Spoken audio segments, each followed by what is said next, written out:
de la graisse barbouillée sur son avant-bras. Jacques Weston serra le dernier boulon du moteur et s'essuya les mains sur un chiffon. L'odeur d'huile moteur imprégnait l'air. Mais c'était un changement bienvenu par rapport à l'odeur suffocante de parfum cher et d'intérieur en cuir à laquelle il était habitué. Ici, dans ce petit garage automobile de ville, personne ne savait qui il était vraiment. Pas de caméra qui flash, pas de réunion de conseil d'administration. Pas de mondaine de fonds fiduciaires courant après son nom, juste de la sueur. Du travail acharné et la paix, ou du moins. C'était paisible jusqu'à ce qu'elle entre. La porte du garage s'ouvrit et une femme apparut. L'air totalement déplacé au milieu du désordre d'outils et de l'odeur d'essence. Elle avait des cheveux blonds miel indomptables attachés en une queue de cheval désordonnée. Et ses yeux noisettes brûlaient de détermination. Elle portait un short en ligne et un t-shirt délavé. Mais il y avait quelque chose d'incontestablement élégant chez elle. Même avec une tache de saleté sur la joue. « Excusez-moi, dit-elle, sa voix ferme mais légèrement essoufflée. J'ai besoin d'aide. Ma voiture est tombée en panne à quelques pâtés de maison et je ne sais pas ce qui ne va pas. » Jacques retira ses gants et les jeta sur l'établi. « Quel genre de voiture ? » « Une Corolla de 98, admit-elle en croisant les bras. « Oui, oui. Moquez-vous. Je sais qu'elle est ancienne, mais elle me transporte d'un point A à un point B enfin. » D'habitude, il eut un petit sourire amusé par son ton défensif. « Je n'allais pas me moquer. Je travaille sur des voitures, je ne les juge pas. » Elle expira, la tension de ses épaules se relâchant. « Bien. Parce que j'ai vraiment besoin qu'elle soit réparée et je ne peux pas me permettre qu'un concessionnaire chic essaie de me voler. » Jacques la regarda un instant. Elle ne ressemblait pas aux femmes auxquelles il était habitué, celles qui se drapaient dans des robes de créateur et s'attendaient à ce que tout leur soit servi sur un plateau d'argent. Il y avait un fond en elle et une sorte de résilience qu'il respectait. « D'accord, dit-il en saisissant sa boîte à outils. Montrez-moi où elle est. » Au moment où ils atteignirent sa voiture, le soleil commençait à se coucher, projetant une lueur dorée sur la rue tranquille. Jacques souleva le capot et jeta un coup d'œil. « Rapide. Ton alternateur est mort, dit-il après un instant. Ce n'est pas une réparation rapide. Mais je peux la faire d'ici demain. » Elle gémit. « Demain ? J'en ai besoin pour le travail le matin. Tu as quelque chose à faire ce soir ?» Elle hésita. « Je ne crois pas. » dit-il avec un sourire. « Passe au garage le matin, elle sera prête. » Elle soupira, clairement frustrée, mais sans autre choix. « Bien, merci. Comment t'appelles-tu ? » Jacques, dit-il en lui tendant la main. Elle la serra, sa poignée ferme. « Je m'appelle Ellie. » Le lendemain matin, elle y arriva au garage juste au moment où il finissait. Elle entra, balayant ses cheveux de son visage. « C'est prêt ?» Jacques s'essuya les mains sur un chiffon et hocha la tête. « Tout est prêt. Combien je vous dois ?» Elle fouilla dans son sac, déjà grimaçante. Il jeta la clé sur l'établi et s'y adossa. « Je vais te faire un prix, 50 $. Ses yeux s'écarquillèrent. « C'est tout ? Tu es du coin. Et j'aime la façon dont tu as défendu ta voiture hier, la taquina-t-il. Elle plissa les yeux. « Tu es sûr que tu ne me roules pas ?» Jacques rit. « Je n'ai pas besoin de rouler qui que ce soit. » Elle le regarda un instant, comme si elle le voyait différemment maintenant. Puis elle sortit un billet de 50 froissé et le lui tendit. « Merci, Jacques. Vraiment. » Avant qu'il ne puisse dire quoi que ce soit d'autre, elle était partie, ne laissant derrière elle que l'odeur de vanille et une étrange sensation dans sa poitrine. Il était venu ici pour s'échapper, pour disparaître. Il ne s'attendait pas à ce que quelqu'un comme Ellie le fasse se sentir vu. Jacques ne s'attendait pas à revoir Ellie si tôt. Mais 3 jours après avoir réparé sa voiture, elle était de retour.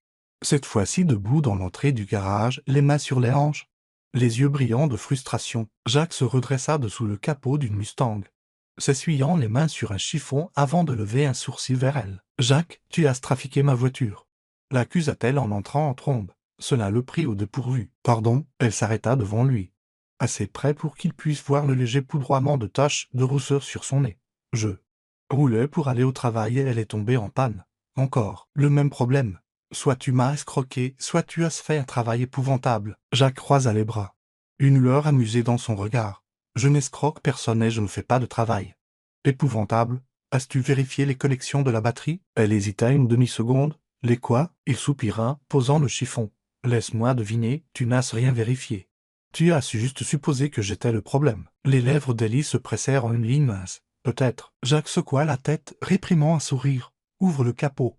Voyons ce qui se passe. » Dans le parking, il se pencha sur le moteur tandis qu'Ellie planait à côté de lui, les bras croisés. En quelques instants, il repéra le problème, une borne de batterie corrodée qui était probablement lâche depuis des mois. « Ça, dit-il en désignant, c'est le vrai problème, pas moi. » Ellie jeta un coup d'œil par-dessus son épaule. « Donc pas ta faute. » « Non. » Elle expira, les épaules affaissées. « D'accord, d'accord. J'ai peut-être tiré des conclusions hâtives.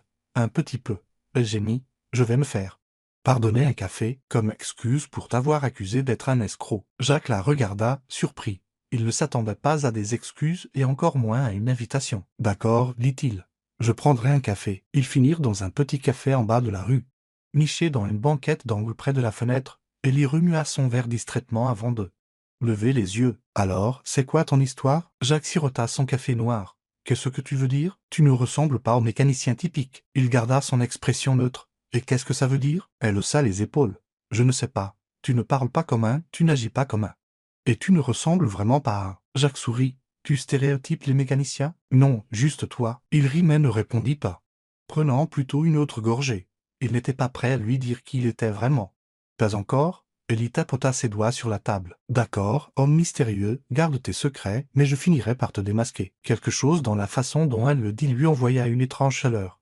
Il n'était pas habitué à ce que les gens veuillent le connaître, lui, le vrai, mais Ellie, elle était déterminée. Et pour la première fois depuis longtemps, Jacques n'était pas sûr de vouloir fuir cela. Jacques ne savait pas comment c'était arrivé. Mais Ellie était devenue une partie de sa vie avant même qu'il n'ait eu le temps de s'interroger. Elle se présentait plus souvent au garage maintenant, parfois prétendant avoir besoin d'une vidange. D'autres fois apparaissant simplement avec 2 tasses de café, comme si c'était la chose la plus naturelle du monde. Il ne l'arrêtait pas, ne le pouvait pas. Elle était différente de toutes les personnes qu'il avait rencontrées. Elle ne se souciait pas du statut, de l'argent ou des apparences. Elle ne fouillait pas dans son passé, ne demandait pas pourquoi il ne parlait jamais d'où il venait. Au lieu de cela, elle lui racontait sa propre vie, ses luttes, ses rêves, ses frustrations à travailler 2 emplois juste pour joindre les 2 bouts. Et d'une certaine manière, sans le vouloir, Jacques se retrouva à vouloir tout lui dire. Mais il ne pouvait pas. Pas encore. Un soir, après la fermeture du garage, Ellie le convainquit de faire un tour. Elle dit qu'elle voulait lui montrer quelque chose. Il ne posa pas de questions. Monta juste dans sa vieille Corolla et la laissa prendre les devants. Ils sortirent de la ville. Les rues et dans la place à des champs ouverts et des routes sinueuses. Le ciel avait pris une douce teinte violette. Les dernières traces de lumière du jour s'estompant derrière l'horizon. Finalement, elle s'arrêta sur un chemin de terre étroit, près d'une grange délabrée. Jacques la regarda. Tu amènes tous tes mécaniciens dans des granges abandonnées? Elle rit, détachant sa ceinture de sécurité. Juste ceux qui acceptent un café gratuit. Il la suivit dehors, les mains dans les poches, tandis qu'elle le conduisait à l'intérieur. La grange sentait la poussière et le bois vieilli. L'air est d'une odeur de foin. Au centre, sous un trou immense dans le toit, les étoiles s'étiraient à l'infini au-dessus d'eux. Ellie se tourna vers lui, ses yeux brillants dans la lumière tamisée. Je venais ici quand j'étais enfant. Mon père m'amenait quand j'étais contrarié par quelque chose. Il disait que regarder les étoiles faisait paraître les problèmes plus petits. Jacques pencha la tête en arrière, observant le ciel. Il n'était pas sûr si cela rendait ses problèmes plus petits. Mais pour la première fois depuis longtemps, il semblait distant. Ellie s'assit par terre, s'adossant sur ses coudes. Alors dis-moi quelque chose de vrai, Jacques. Il hésita, puis s'assit à côté d'elle. Comme quoi, quelque chose que tu ne racontes pas à la plupart des gens. Jacques expira. Il aurait pu mentir, continuer à faire semblant. Mais la façon dont Ellie le regardait, comme si elle voulait vraiment le connaître, et non la version qu'il prétendait être, rendait cela impossible. Je n'ai pas ma place ici, admit-il, pas dans cette ville, pas dans ce garage. Ellie ne réagit pas comme la plupart des gens l'auraient fait. Elle se contenta de hocher la tête. Attendant, Jacques passa une main dans ses cheveux. J'ai laissé beaucoup de choses derrière moi. Des choses dont je n'étais pas fier. Je voulais un nouveau départ. Elle le regarda attentivement. Et tu l'as su? Jacques la regarda, le poids de la vérité pesant sur sa poitrine. Je ne sais pas. Ellie n'insista pas. Elle se contenta de se pencher en arrière, les yeux rivés sur le ciel. Parfois, fuir ne consiste pas à s'échapper, mais à trouver sa juste place. Jacques ne répondit pas, parce que pour la première fois, il n'était pas sûr s'il fuyait ou s'il courait vers quelque chose et cela le terrifiait. Jacques n'avait jamais eu peur du risque. Il avait bâti sa vie sur des mouvements calculés, sur la connaissance du moment où il fallait avancer quand reculer. Mais assis en face d'Ellie, dans la douce lumière de sa petite cuisine, il réalisa pour la première fois qu'il était terrifié. Elle coupait des fraises pour un dessert tardif qu'elle avait insisté pour préparer, ses cheveux attachés en un chignon désordonné, son visage détendu tandis qu'elle fredonnait doucement. Il aurait dû lui dire la vérité maintenant. Chaque seconde qui passait rendait les choses pires, rendait le poids de son secret plus lourd. Elle y leva les yeux, croisant son regard. Tu as l'air d'un homme sur le point de dire quelque chose d'important. Jacques expira lentement, posant sa fourchette. Peut-être bien. Elle haussa un sourcil, mais il n'y avait aucune suspicion dans son expression. Juste de la curiosité. Cette même patience tranquille qu'elle avait toujours quand elle attendait qu'il se trouve. Jacques se pencha en avant, posant ses avant-bras sur la table. Ellie, il y a quelque chose que je ne t'ai pas dit, quelque chose que j'aurais dû te dire il y a longtemps. Elle posa le couteau, s'essuyant les mains sur un torchon. D'accord, il hésita, les mots se coinçant dans sa gorge. La vérité n'avait jamais été aussi difficile auparavant. Je me suis pas juste un mécanicien. Un petit sourire se dessina au coin de ses lèvres. Oui, je m'en doutais. Jacques cligna des yeux. Vraiment? Elle y haussa les épaules. Tu ne parles pas comme quelqu'un qui a passé toute sa vie sous un capot. Et tu n'agis certainement pas comme quelqu'un qui a du mal à joindre les deux bouts. Il rit, mais il n'y avait aucun humour dans son rire. Je ne savais pas que j'étais si évident. Tu ne l'étais pas, admit-elle, mais je suis attentive. Jacques passa une main dans ses cheveux, son cœur battant la chamade. Ellie, je viens d'une famille riche, très riche. Ma famille dirige Weston Industries. Pour la première fois, elle parut réellement surprise. Weston Industries? Comme la multinationale de plusieurs milliards de dollars? Il hocha la tête. Et j'étais censé prendre la relève. Mais je ne voulais pas de cette vie. Je ne voulais pas des caméras, des salles de conseil, des attentes. Alors je suis parti, je suis venu ici. J'ai essayé d'être quelqu'un d'autre. Elle y resta silencieuse un long moment, ses doigts traçant le bord de la table. Quand elle parla enfin, sa voix était douce. Alors, qu'est-ce que tu dis que ça? Elle fit un geste entre eux. Faisait juste partie d'un plan d'évasion? L'estomac de Jacques se serra. Non. Ellie, tu es la seule chose réelle que j'ai trouvée dans tout ça. Elle soutint son regard, cherchant dans son visage. Alors pourquoi ne me l'as-tu pas dit plus tôt? Parce que j'avais peur, admit-il. Peur que tu me vois différemment. Peur que tu penses que je te mentais sur qui je suis. Ellie secoua la tête, se leva et fit les 100 pas de l'autre côté de la cuisine. Elle s'agrippa au comptoir, ses phalanges blanchissant. Tu ne mentais pas sur qui tu es, Jacques. Tu mentais sur d'où tu venais. Il se leva aussi, traversant la pièce jusqu'à elle. Je sais. Et je déteste ça. Je déteste avoir laissé ça traîner si longtemps sans te le dire. Elle se tourna pour lui faire face, ses yeux noisettes remplis d'émotions qu'il ne pouvait pas tout à fait lire. Alors, quoi maintenant, tu retournes à cette vie? Jacques n'hésita pas. Je ne veux pas de cette vie. Je veux ça. Je te veux toi. Ellie le regarda longuement, puis expira brusquement, passant une main dans ses cheveux. J'ai besoin d'une minute. Il hocha la tête, reculant. Prends tout le temps dont tu as besoin. Elle le regarda une dernière fois avant de se retourner et de sortir par la porte arrière. Disparaissant dans la nuit, Jacques laissa échapper un souffle qu'il n'avait pas réalisé retenir. Il avait tout risqué ce soir. Maintenant, tout ce qu'il pouvait faire était d'attendre. Jacques ne dormit pas cette nuit-là. Il resta dans la lueur tamisée de la cuisine d'Ellie, fixant le dessert à moitié mangé sur la table, écoutant le léger ronronnement du réfrigérateur. Toute sa vie, il avait contrôlé ses choix, son image, son avenir. Mais maintenant, tout dépendait d'Ellie, de savoir si elle pouvait pardonner le mensonge et le voir pour qui il était vraiment. Au moment où les premiers rayons de l'aube filtrèrent à travers la fenêtre, il savait qu'il ne pouvait pas rester dans les limbes. Il devait la trouver. Jacques sortit dans l'air frais du matin, son souffle visible dans la fraîcheur. Il n'avait aucune idée d'où elle était allée la nuit dernière, mais il la connaissait assez bien maintenant pour deviner. Il conduisit, passant la place de la ville, passant les rues calmes qui s'éveillaient, jusqu'à ce qu'il atteigne la vieille grange, l'endroit où elle lui avait dit que regarder les étoiles rendait les problèmes plus petits. Et elle était là. Ellie était assise sur les marches en bois à l'extérieur de la grange, les bras lâchement enroulés autour de ses genoux, son visage tourné vers l'horizon. Elle avait l'air épuisée, comme si elle n'avait pas dormi non plus. Jacques se gara et sortit, ses bottes crissant sur le gravier alors qu'il s'approchait. Elle ne se retourna pas pour le regarder, mais elle savait qu'il était là. Je me suis dit que tu viendrais ici, dit-il doucement, s'arrêtant à quelques mètres. Elle y laissa échapper un lent souffle, son regard toujours fixé sur les champs lointains.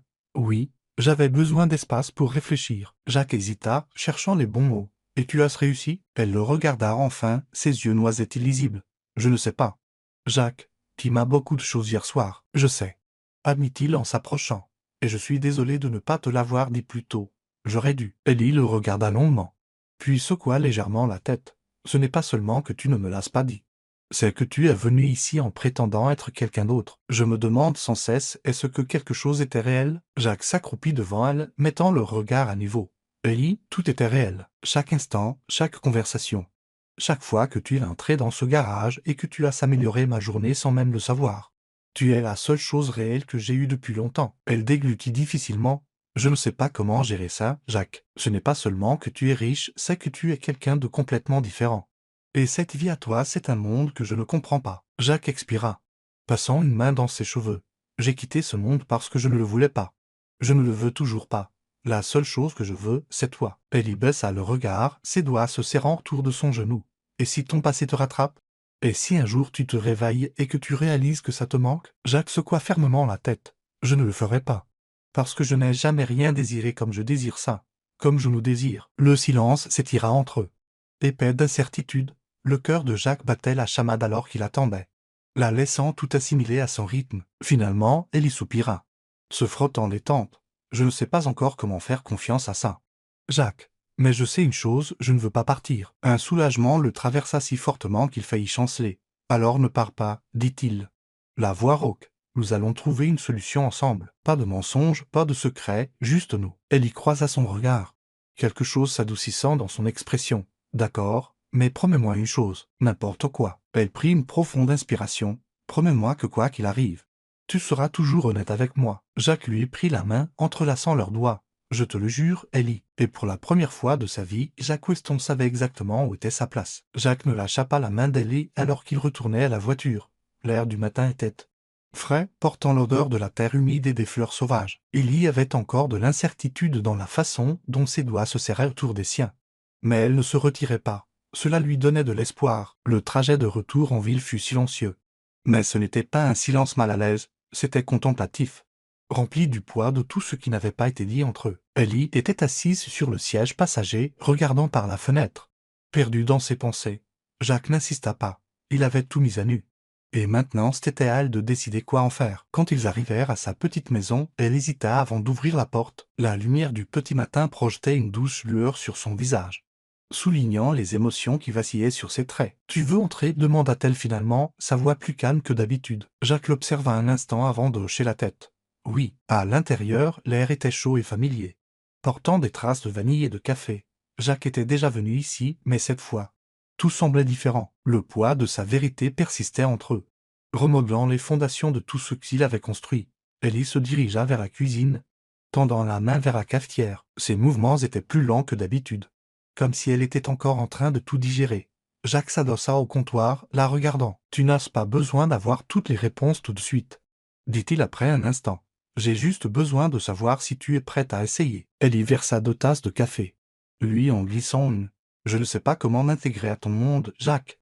Et je ne sais pas si tu veux vraiment rester dans le mien. » Jacques prit la tasse mais ne but pas. « Je me fiche de mon ancien monde, je l'ai quitté pour une raison. » Elle croisa enfin son regard. « Mais ça fait toujours partie de toi. » Il expira, posant la tasse. « Peut-être, mais ce n'est plus la partie qui compte pour moi. » Elle l'étudia, cherchant quelque chose dans son visage. Puis, après ce qui sembla une éternité, elle laissa échapper un lent souffle. « D'accord. » La poitrine de Jacques se serra. « D'accord. » Elle hocha la tête. « Je ne veux pas partir non plus. Mais j'ai besoin de temps pour comprendre comment cela fonctionne, comment nous fonctionnons. » Le soulagement le submergea comme une vague. Il lui reprit la main, caressant ses jointures avec son pouce. « Nous allons trouver une solution ensemble. » Pour la première fois depuis la nuit dernière, Ellie sourit. C'était un petit sourire hésitant, mais c'était réel, et Jacques savait que quoi qu'il arrive, il n'irait nulle part. Dans les semaines qui suivirent, Jacques et elle y trouvèrent un rythme. Ce n'était pas parfait, il y eut des moments de doute, mais ils y naviguaient ensemble. Jacques resta au garage, continuant à travailler sur les voitures, prouvant à Ellie qu'il n'était pas juste de passage. Un soir, après la fermeture, Jacques trouva Ellie qui l'attendait dehors, appuyée contre sa voiture. Le soleil couchant projetait des rayons dorés sur ses cheveux, la rendant presque éthérée. « J'ai quelque chose pour toi, » dit-elle, son expression indéchiffrable. Jacques haussa un sourcil. « Dois-je m'inquiéter ?» Ellie sourit. « Monte juste dans la voiture. » Il n'argumenta pas. Il lui faisait confiance. Ils sortirent des limites de la ville, empruntant des routes sinueuses qui leur étaient devenues familières. Quand elle s'arrêta finalement sur un terrain isolé, Jacques fronça les sourcils. « Qu'est-ce que c'est que cet endroit ?» Ellie coupa le moteur et se tourna vers lui. « J'ai fait une offre aujourd'hui. » Les yeux de Jacques s'écarquillèrent. « Tu as acheté un terrain ?» Elle hocha la tête, son expression mélangeant excitation et nervosité. « J'ai toujours voulu ouvrir mon propre garage. Pas juste une chaîne, mais une vraie entreprise honnête. Un endroit pour les gens qui ne peuvent pas se permettre de se faire arnaquer par les concessionnaires, et maintenant, je le fais. » Jacques la regarda, la fierté gonflant sa poitrine. Ellie, c'était incroyable. Elle haussa les épaules. Mais il pouvait voir la façon dont ses doigts se serraient sur ses genoux. « Je ne sais pas si ça marchera, mais je devais essayer. » Jacques tendit la main, lui prenant doucement le visage. « Ça marchera parce que tu n'abandonnes jamais. » Elle se pencha contre sa touche, expirant doucement. J'espérais que tu voudrais en faire partie. Le cœur de Jacques s'arrêta. Tu veux dire avec toi? Elle y hocha la tête. Tu adores travailler sur les voitures. Et tu es sacrément bon. Je me fiche d'où tu viens, Jacques, ce qui m'importe, c'est qui tu es maintenant. Jacques n'hésita pas. Je suis partant. Elle y laissa échapper un rire essoufflé. Juste comme ça? Il sourit. Juste comme ça. Elle enroula ses bras autour de lui, le tirant dans une étreinte serrée. Jacques la serra fort. Respirant son parfum, sentant le battement régulier de son cœur contre sa poitrine. Pour la première fois de sa vie, il ne fuyait pas. Il était chez lui. Des mois plus tard, le garage ouvrit. Il n'était pas flashy ni poli. Mais il était à eux. Jacques et elle y travaillèrent côte à côte, construisant quelque chose de réel. Quelque chose de durable. Et un soir, alors que le soleil plongeait sous l'horizon, Jacques prit les mains tachées de graisse d'Élie dans les siennes et l'embrassa comme s'il ne voulait jamais s'arrêter, parce qu'il ne le voulait pas et qu'il ne le ferait jamais.